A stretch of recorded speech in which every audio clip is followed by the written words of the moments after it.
네, 오늘 우리에게 주시는 하나님의 말씀은 요한복음 2장 1절에서 11절까지입니다. 신약성경 144페이지에 있는 요한복음 2장 1절에서 11절까지 말씀. 하나님의 말씀 제가 받들어서 읽습니다. 사흘째 되던 날 갈릴리 가나에 혼례가 있어 예수의 어머니도 거기 계시고 예수와 그 제자들도 혼례의 청함을 받았더니 포도주가 떨어진지라. 예수의 어머니가 예수에게 이르되 저들에게 포도주가 없다 하니 예수께서 이르시되 여자여 나와 무슨 상관이 있나이까? 내 때가 아직 이르지 아니하였나이다. 그의 어머니가 하인들에게 이르되 너희에게 무슨 말씀을 하시든지 그대로 하라 하니라.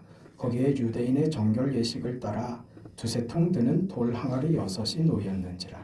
예수께서 그들에게 이르시되 항아리에 물을 채우라 하신즉 아귀까지 채우니 이제는 떠서 연회장에게 갖다 주라 하시매 갖다 주었더니 연회장은 물로 된 포도주를 맛보고도 어디서 났는지 알지 못하되 물도온 하인들은 알더라.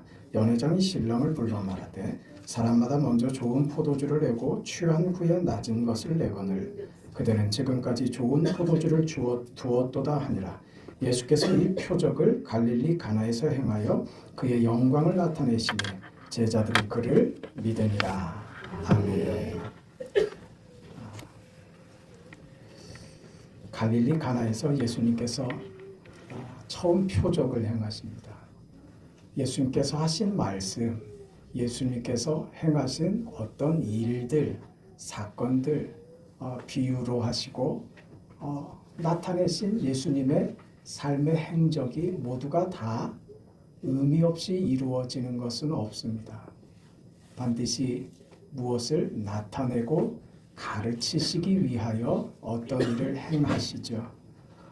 그걸 오늘 본문에서는 가나의 혼인잔치에서 물로 포도주를 만드는 이 일을 행하심으로 나타내셨습니다.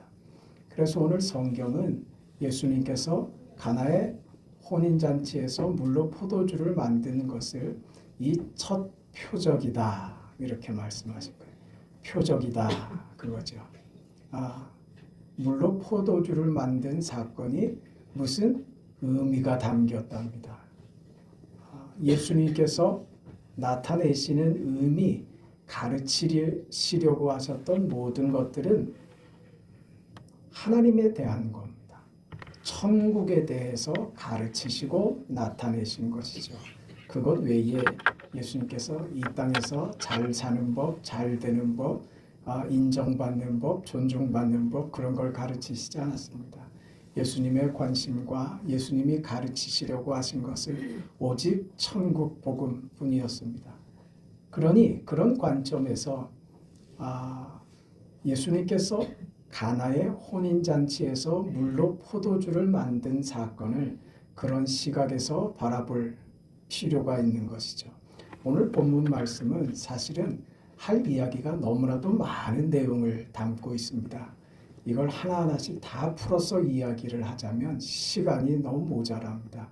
그리고 제가 언젠가 이 본문을 가지고 다른 측면에서 설교를 했던 기억이 있어서 오늘은 이 표적이다. 혼인잔치로 나타내신 표적, 그 표적됨에 초점을 맞추어 이 말씀을 같이 나눠보려고 합니다. 이 처음 표적은 갈릴리에 있는 가나의 혼인잔치, 가나라고 하는 지역입니다. 촌동네입니다. 말하자면 저 대한민국의 저 합천의 묘산이라는 곳에 거기서 예수님께서 무슨 일을 하셨다 이겁니다. 알지도 못하는 것, 알려지지도 않은 것, 외진 곳, 묻혀있는 곳, 주목받지 못하는 곳 그런 곳입니다. 네팔은 좀 다르죠. 네팔 모르는 사람이 어디 있겠습니까? 아주 유명한 동네에서 오셨습니다. 그 예수님께서 처음 표적을 예루살렘에서 하지 않으시고 갈릴리에 있는 가나라고 하는 동네에서 행하셨다 이겁니다. 왜 이 오지 벽촌에서 말입니다. 주님께서 당신의 영광과 하나님 나라를 나타내시는데 소박하고 순진한 마을 이 갈릴리 사람들에게 먼저 가르치십니다. 예수님께서는 사람에게 영광을 취하려고 하신 분이 아닙니다. 많은 사람들에게 대접받으려고 오신 분이 아닙니다. 주목받고 싶어서 오신 분이 아닙니다. 그래서 예수님을 이렇게 표현하잖아요. 가난한 자에게 오신 분입니다. 포로된 자에게 오셔서 해방을 주시는 분입니다. 눌린 자에게 오셔서 자유를 주시는 분으로 오십니다. 주님은 그렇게 눈먼 자, 병든 자, 가난한 자, 외면되고 소외된 자를 찾으십니다. 저들만이 복음을 받을 자격이 있어서가 아니라 주님은 예외 없이 모든 사람에게, 아니 세상에서 주목받지 못하고 외면당하고 아무것도 아닌 것 같은 오늘 나에게 찾아오셨다, 그 의미입니다. 누가 나를 알아주고 누가 나를 생각하고 누가 내게 관심을 갖고 나를 위해 줄 사람이 세상에 어디 있어요? 네, 남편이던가요? 남편이지, 알고 보니까 이게 내 편이 아니라 남의 편이더라. 남의 편만 되면 큰 다행이지. 살다 보니까 세상에 원수를 내 옆에 두고 살았어. 살면서 우리가 겪는 일 아닙니까?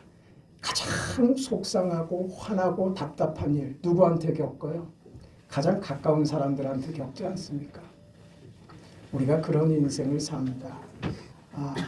그런 자에게 예수님께서 찾아오셨다 하는 겁니다. 그래서 예수님께서는 세리의 집에도 가셨고 고통하고 있는 병자의 집에도 찾아가셨고 죽음을 만나 슬퍼하고 있는 집에도 찾아가셨습니다. 한적한 곳에 홀로 계시기도 하시지만 회당과 거리에 법석이는 군중 속에도 찾아가셨습니다. 가지 못할 곳이 없고 내가 상대하지 못할 사람이 없고 내가 구원하지 못할 사람이 없다. 누구든지 나의 이름으로 주님이 우리에게 찾아오신 모습입니다. 지금 갈릴리 가나의 혼인집이라는 겁니다. 지금 예수님께서는 혼인잔치집에 참석하셨습니다. 혼인잔치집을 왜 굳이 첫 번째 표적을 나타내시는 그 장소로 혼인잔치집을 선택하셨을까? 혼인잔치는 인간이 만나는 가장 기쁜 일 중에 하나입니다. 그러니까 혼인집이라는 것은 기쁨의 상징입니다. 기쁨의 상징인 혼인잔치집에 예수님께서 가셨다. 우리의 기쁨에 주님이 함께 하십니다. 아니, 우리의 기쁨이 되시려고 오신 분이 예수님이십니다. 우리의 기쁨을 위하여 이 세상에 성육신 하신 주님, 아니 나를 기쁘게 하기 위하여 십자가에 죽으신 예수님, 그 죽음이 우리에게 기쁨을 가져다 주기 위한 목적이었답니다. 이게 혼인잔치에 물로 포도주를 만드는 사건의 표적입니다. 혼인잔치집에서요. 첫 표적으로 그렇게 찾아오신 겁니다. 혼인잔치는 신랑을 맞이하는 신부가 있는 곳 아닙니까? 그것이 혼인잔치집 아닙니까? 이 역사 속에, 인류 속에, 이 세상 속에, 이 현실 속에 외면받고 소외당하고 병들고 아프고 늙고 한심하고 답답하고 아무도 없는 내 인생의 이 자리에 주님께서 오십니다. 무엇하러? 잔치하러. 무슨 잔치? 혼인잔치하러. 오시는 주님은 누구세요? 신랑이지. 신랑으로 오시는 겁니다. 예수의 성육신이 무엇인가? 우리의 신랑이 되어서 우리와 혼인잔치의 기쁨을 제공하기 위하여 이 땅에 오셨다. 그래서 혼인잔치집으로 찾아오신 겁니다. 신랑 되신 예수께서 신부에게 찾아오신 겁니다. 그 신부는 교회입니다. 그 신부는 성도된 여러분들입니다. 그 안에 친히 찾아 들어오신 겁니다. 이게 예수가 하나님의 자리에서 인간의 몸을 입고 찾아오셨다고 하는 뜻입니다.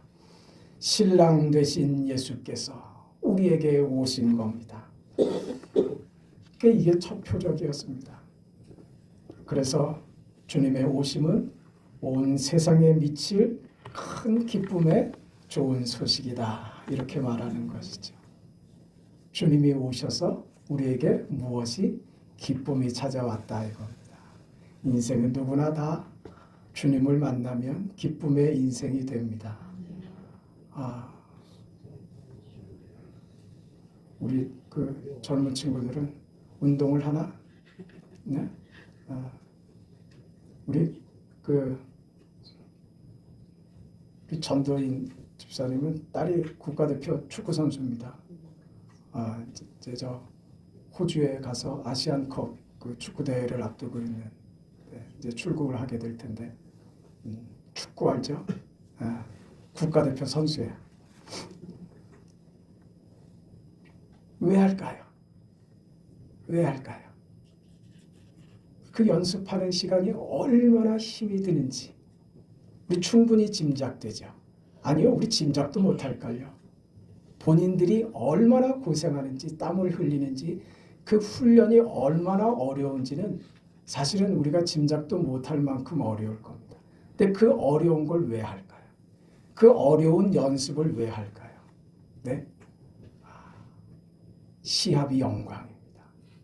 숨이 턱에 차는데 시합을 뛰는 게 영광이라고요. 벤치에 앉아 있는 것도 영광일 수 있죠. 그러나 간절히 소망하는 거 있습니다. 1분만이라도 후보로 불려갔지만 벤치를 달구다가 오기에는 너무 아쉽죠. 1분이라도 숨이 터지도록 달려봤으면 하는 게 선수의 영광입니다. 그거예요. 신자에게 오는 기쁨이라고 하는 것은, 영광이라고 하는 것은 그겁니다. 숨이 턱에 차도록 달리는 거예요. 그게 괴롭고 힘들다고, 나 힘들어서 못해 먹겠네. 아니 쟤는 왜 맨날 벤치에 앉히고, 아니 저 사람은 훈련도 연습도 안 하고 저기 관중석에 앉아 있는데 왜 나는 이 목이 타들어가도록 이 연습도 해야지 되고 숨이 터지도록 훈련도 하고 시합도 뛰어야 되냐고.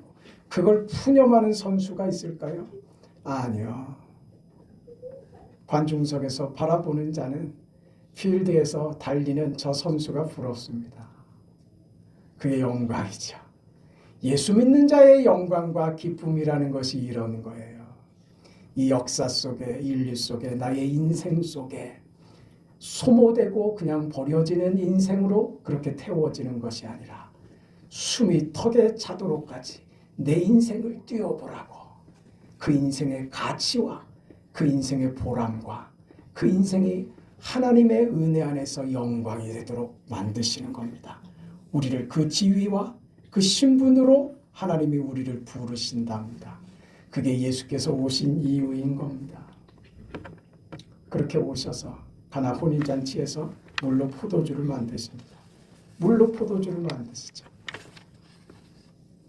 이 세상은 모두가 다 행복하자고 사는 거 아니에요? 그렇죠? 왜 돈 벌고, 왜 어려운 거 참아내고, 아니 꼽고 치사한 거 왜 참아내면서 왜 그 밑에서 일을 합니까? 왜 먼지 맡아가면서, 왜 더러운 거를 손에 묻혀가면서 왜 그렇게 일합니까?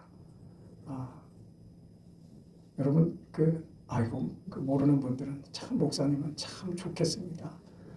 세상 일 안 하고 그 교회 일만 하시니 얼마나 행복하십니까? 여러분 부교육자 생활을 안 해봐서, 목회를 안 해봐서 얼마나 터지는 일인 줄 아십니까? 누구나 다 그 세월을, 그 시간을 겪습니다. 근데 여러분 그렇게 살았는데 나중에 이걸 내가 손에 쥐고 있는 것 같은데 나중에 보니 손에 쥐고 있는 게 아무것도 없더라. 그걸 발견하죠. 이게 뭐냐? 혼인잔치집에 포도주가 떨어지는 거예요. 세상에서 여유 있고 먹고 싶은 거 먹고 즐길 거 즐기고 편하고 행복하게 그렇게 살고 싶어서 그렇게 결혼했는데 결혼 생활이 지옥이 되고 자식을 낳아서 자식 낳는 그 기쁨에 자식 커가는 것 때문에 세월 가는 줄 모르고 살았고 그렇게 키웠는데 키워놓고 나니까 이 자식들이 왼수가 돼서 내 마음을 알아주는 건 세상에 아무도 없더라. 그거 발견하고 있지 않아요? 그렇지 않습니까? 그런데도 그 현실을 놓질 못합니다. 자기가 부정당하기 때문에. 자기가 없어지는 거예요. 놓지도 못하는 거예요. 이러지도 저러지도 못하고 사는 것. 이게 세상의 삶입니다. 뭐라고요? 포도주가 떨어졌다. 포도주는 뭘 상징하기 때문에요? 포도주는 잔치집에 기쁨을 제공하는 요소입니다. 그게 떨어지는 날이 오더란 말입니다. 인간이 겪는 절망이죠. 좌절이죠.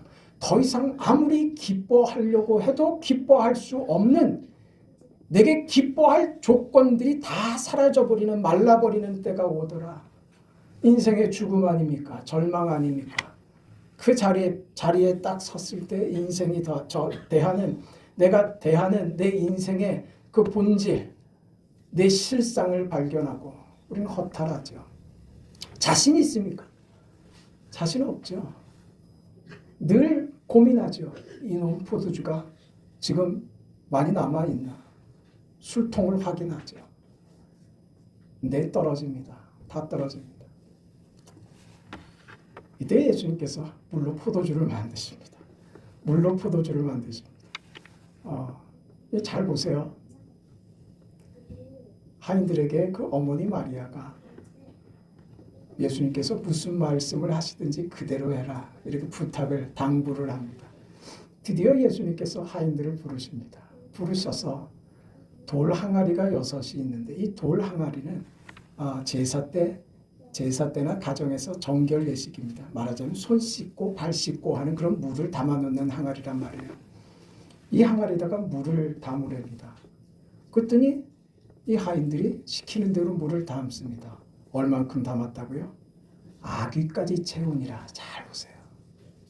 그리고 연회장에게 갖다 주랍니다. 연회장이 지금 뭘 찾고 있습니까? 포도주를 찾고 있죠. 포도주가 떨어졌다고. 남은 포도주를 가지고 오라고 하고 있는데 예수님께서 돌 항아리에 물을 채우라 하시더니 물을 채우니까 갖다 주라는 겁니다. 근데 하인들이 어떻게 합니까? 그대로 갖다 줍니다. 너무 단순하죠. 너무 깨끗하죠. 심플하죠. 군더더기가 없습니다. 주님이 하시는 일입니다. 우리가 예상할 수 있는 모든 일들이 없습니다. 한 번쯤 질문을 해봄직하지 않습니까? 아니 왜 여기다가 아니 이 물을 갖다가 주면 어떻게 합니까? 이런 질문이 있을 법하지 않습니까? 근데 아무 말 안 합니다. 마치 기계처럼 움직입니다. 하인들이. 이런 일이 왜 있을까요? 이걸 우리는 거부할 수 없는 은혜라고 합니다. 불가항력적 은혜, 저항할 수 없는 은혜. 하나님이 하나님의 일을 하실 때 우리의 반응과 상관없이 그 일이 반드시 그렇게 되어야만 할 때 하나님께서 우리에게 직접적으로 거절하지 못하게 우리를 그렇게 직접 사용하시는 경우들. 이게 성경에 참 많이 나와 있습니다. 나귀 새끼를 타고 올라가실 때 제자들에게 저 맞은편 마을로 가면 마당에 나귀 새끼가 하나 메어 있을 텐데 풀어 가지고 오너라. 아니 주인이 뭐라 그러지 않겠습니까? 당연한 질문이죠. 그때 예수님께서 뭐라 그랬어요? 주가 쓰시겠다. 말도 안 되는, 가서 시킨 대로 했습니다. 풀었죠. 마당에 메는 걸. 남의 집 거를 지금 강탈해 오는 거 아닙니까? 당연히 묻지요. 주인이. 지금 뭐 하시는 겁니까? 주님께서 가르쳐 주신 대로 합니다. 주가 쓰시겠답니다. 근데 이 사람이 아무 말도 안 하고 그냥 내놓더란 말이죠. 여기에 무슨 설명을 달 게 없어요. 이런 걸 불가항력적인 은혜다. 거절할 수 없는 은혜다. 여러분 사실은 우리가 예수를 믿게 되는 것은 여기서 시작하는 거예요. 거절할 수 없는 어느 지점에 내가 거기서 탁 넘어간 거예요. 이게 이해가 안 되지. 이게 논리적으로 설명이 안 된단 말입니다. 아니 어떻게? 야, 그걸 어떻게 믿어? 아니 그건 당신만 아니라 나도 그랬어. 당연히 나도 그렇게 생각했어. 그런데 어느 순간 이걸 어떻게 안 믿을 수 있어가 되더라 이거지. 이게 논리 속에서 내가 이해가 돼서 내가 연구해서 얻은 결과로요? 아닙니다. 작동된 거부할 수 없는 하나님의 은혜가 나를 건드시는 순간 그대로 내가 넘어가는 거죠. 그렇게 주님께서 주님의 일을 하십니다. 여러분 모두에게도 이 거절할 수 없는 하나님의 은혜가 임하기를 바랍니다. 그리고 거절할 수 없는 그 은혜 때문에 내가 왜 이렇게 바보같이 살지 하는 갸우뚱하는 때가 있을 거예요. 그때 머리 굴리지 말고 그때 엉뚱한 생각하지 말고 그렇게 그 자리에 서 있는 게 이게 은혜로구나 하는 것을 깨달으시기를 바랍니다. 그 길을 잘 따라가시는 것이 복된 인생이 되는 겁니다. 예수께서 그렇게 바꾸십니다. 연회장이 물을 받아들었는데 떠서 보니 포도주다. 포도주인데 여태까지 먹었던 포도주 중에 가장 맛있는 최상급의 포도주가 되었더라 이겁니다. 주께서 우리에게 주시는 거요. 아낌이 없으십니다. 물이 어디까지요? 아귀까지요. 가득 풀로 차는 거예요. 풀로 차는 거예요. 뭐예요? 주님이 주시는 것은 최상급의 것이며 주님이 주시는 것은 남김없이 아낌없이 주시는 겁니다. 우리 인생 속에 찾아오는 기쁨의 정도입니다. 그걸 주신 겁니다. 주님께서 바꾸신 물로 포도주를 바꾸신 변화죠. 변화. 우리 기쁨은 어디에서 찾아오느냐? 이 변화에서 찾아오는 겁니다. 기독교 신앙은 무엇이냐? 우리가 변하는 거예요. 바뀌는 겁니다. 물이 포도주가 된 것처럼 말이죠. 물이 포도주가 됐다는 것은 내용이 바뀌는 겁니다. 질의 변화입니다. 물에서 포도주로. 항아리는 그대로 있습니다. 그 안에 있는 물이 포도주를 변하는 겁니다. 더 나은 것으로 변화. 낮은 곳에 있는 것이 높은 데로 변하는 겁니다. 무의미한 물질이 의미 있는 것으로 변하는 것입니다. 이게 변화입니다. 가치 없는 인생이 하나님의 것으로의 변화로, 가치로 변하는 것입니다. 하나님이 우리에게 주시는, 허락하시는 변화입니다. 우리는 가치 있는 자가 되어버리는 겁니다. 주님께서 주시는 것이기 때문입니다. 그 변화요. 그래서 이스라엘이 율법주의에서 복음으로, 율법에서 은혜로 깊어지는 겁니다. 주님이 주시는 변화입니다. 물이 포도주가 됐다는 것은 위치가 바뀐 겁니다.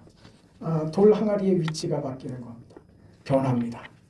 교회는 무엇이냐? 밖에 있는 게 안으로 들어오는 게 교회입니다. 밖에 있던 돌 항아리가 안으로 들어오는 겁니다. 주님께서 우리에게 허락하시는 변화입니다. 세상 밖에 있었던 오늘 저와 여러분을 예수 안으로 데리고 들어오시는 변화. 물이 변하여 포도주가 되는 겁니다.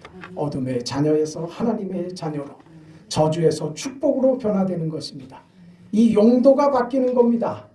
발을 씻는, 손을 씻는 물이 사람을 기쁘게 하는 포도주로 변한 겁니다. 천한 것이 귀한 것이 되어버리는 겁니다. 불의의 병기가 의의 병기가 되는 것입니다.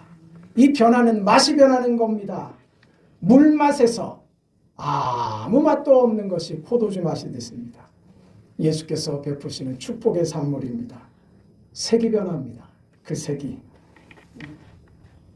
얼굴색이 변하는 거예요. 불만과 탐욕과 근심과 걱정과 염려의 얼굴, 기쁨의 얼굴로 바뀌어버리는 겁니다. 변화된 삶이죠. 표정이 바뀌죠. 삶의 주름들이 펴지는 겁니다. 그렇게 아름다운 인생으로 변화시켜 주시는 것입니다. 예수 안에서만 허락된 구원이며 은혜인 것입니다. 그 결과요. 하나님이 나타내시는 우리 가운데 허락하시는 이 기쁨의 결과 이것이 하나님의 영광이라 합니다. 예수께서 우리의 구원 되시고 우리의 복음이 되시고 우리의 생명이 되신 것 예수께서 하나님의 아들이신 것을 드러내신 것이 하나님의 영광이 된다. 그렇습니다. 우리가 이거 본문 11절에 예수께서 이 첫 표적을 갈릴리 가나에서 행하여 그의 영광을 나타내시네. 그랬죠. 영광을 나타내셨다. 이게 하나님의 영광이며 예수님의 영광이라 합니다. 자신의 삶의 가치를 드러낼 때 오늘 우리의 영광은 어디 있습니까? 물 마실 때는 없습니다. 세상 밖에 있을 때는 영광이 없습니다. 포도주로 바뀔 때 저 여러분의 인생이 영광의 인생이 되어버립니다. 주께서